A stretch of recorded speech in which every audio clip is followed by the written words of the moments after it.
another episode of Will's Way with Words.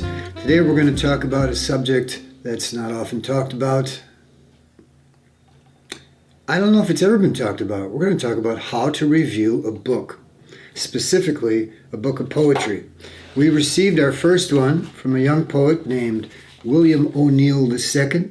He's in Atlanta, Georgia. He's a filmmaker, and his book came to us by word of mouth. I knew a saxophonist that William knew, and we kicked things back and forth, and thanks to the power of the U.S. mail, we received an actual copy of his very first book of poems, which is entitled In Between Winter and Dawn. This is brand new, even smells new, and it's his first. But before we actually start talking about his book, I want to talk about the process of reviewing a book in case, you get a chance to do that yourself.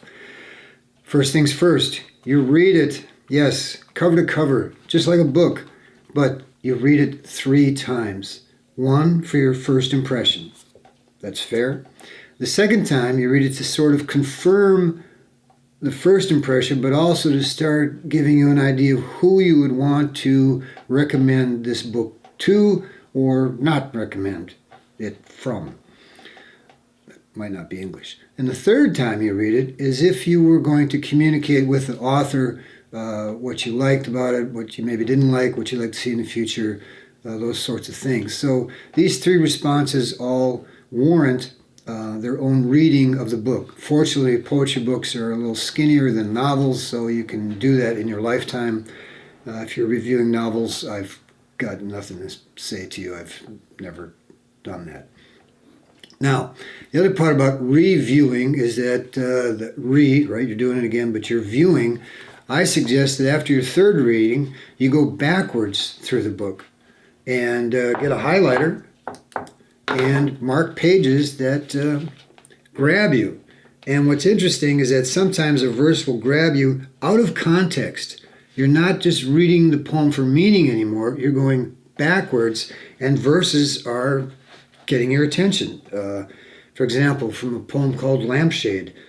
Not even my grandmother's huge lampshade, which I wore as an astronaut's helmet when I was a kid, could diminish the starlight that glazed over my eyes. That phrase caught me going backwards, and to me that means it's a bit of a gem. There's another one on the very next page from a poem called Creation. At the parting of his mouth, oceans spilled, stars burned, the winds conducted the song of birds.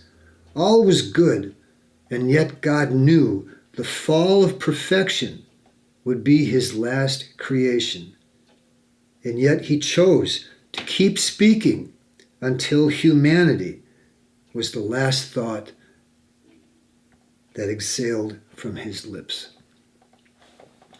So there were 2 in a row, bang, bang. Then, a couple pages not. Another one, I should mention that part of the proceeds from William's book goes to help studying cystic fibrosis.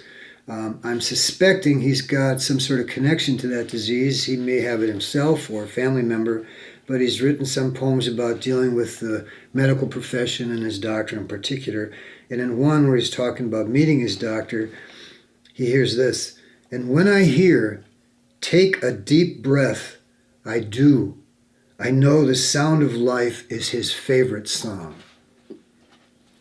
That's poetry. That line grabbed me. So you go through the book and you look for places where that happens to you. Now, you might stack it up and say, well, out of a book this thick, I got grabbed, 10 times. My attention was so focused on, oh my goodness, this did something to me. I have something now. And then that in turn is going to influence you to say, well, who am I going to share this with? Do I give this feedback to someone else that might want to read the book, to the author? How would I go about that? In terms of me recommending this book to people that like to read poetry, I want to mention a couple things. It's his first book. He's a young man. He's a filmmaker. Therefore, most of his way of expressing is as if he had a camera's eye.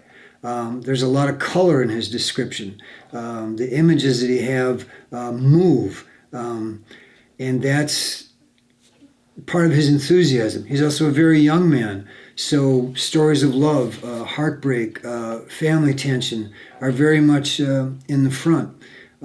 So to me, it's a great sort of Romeo and Juliet style of writing and reading, and that's what to expect, at least from my opinion, in reading this book.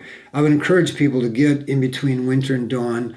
One, to see what I hate to say young people, but I guess I already did, people in their early 30s and their 20s are doing in terms of literature, because a lot of the impression we get is from the major media, which is going to be hip-hop songs, rap songs, performance pieces, things that don't, kind of look like printed page material. So I encourage anytime you get a chance to look at new printed page material that you do so.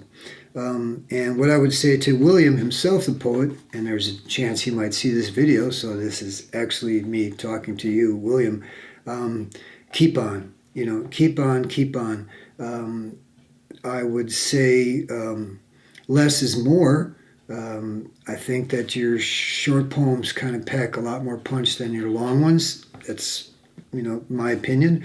But you've got your finger on a pretty impressive pulse, in my opinion, and there's definitely a heart beating, which leads me to my favorite one, which comes from a poem that you call Too Much Responsibility.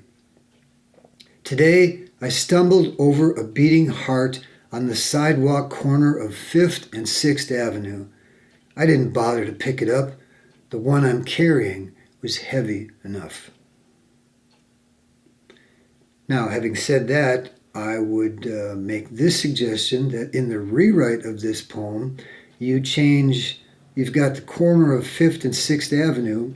Not likely they actually intersect. They're probably parallel streets.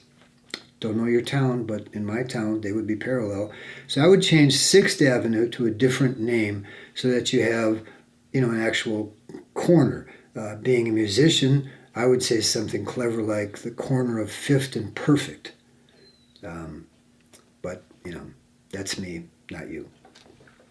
So please enjoy your very own copy of this book. You can get it on Amazon.com. Remember, some of the proceeds go to help cystic fibrosis if you need to feel good about it before you even read it.